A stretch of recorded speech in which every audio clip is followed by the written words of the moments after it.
And all you guys now know that the Supreme Court has announced its decision in Windsor versus the United States. And we won everything we asked and hoped for. Wow.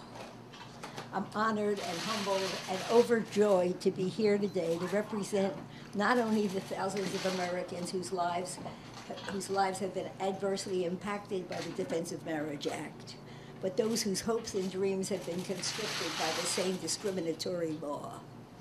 Over the past 2.5 years, many people have asked me, why did you decide to sue the United States of America over a tax bill? Because the answer is complex, I want to give you some of the background.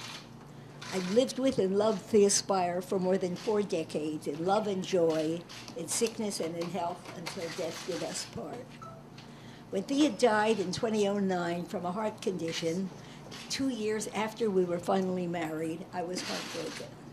On a deeply personal level, I felt distressed and anguished that in the eyes of my government, the woman I had loved and cared for and shared my life with was not my legal spouse, but was considered to be a stranger with no relationship to me. On a practical level, due to DOMA, I was taxed $363,000 in federal estate tax that I would not have had to pay if I had been married to a man named Theo. Even if I had met Theo just immediately before, married him, and never even lived with him before he died, the tax would have been zero. So overwhelmed with a sense of injustice and unfairness, I decided to bring the lawsuit against the government to get my money back. I lucked out when Robbie Kaplan, a litigation partner at Paul Weiss, walked into my life.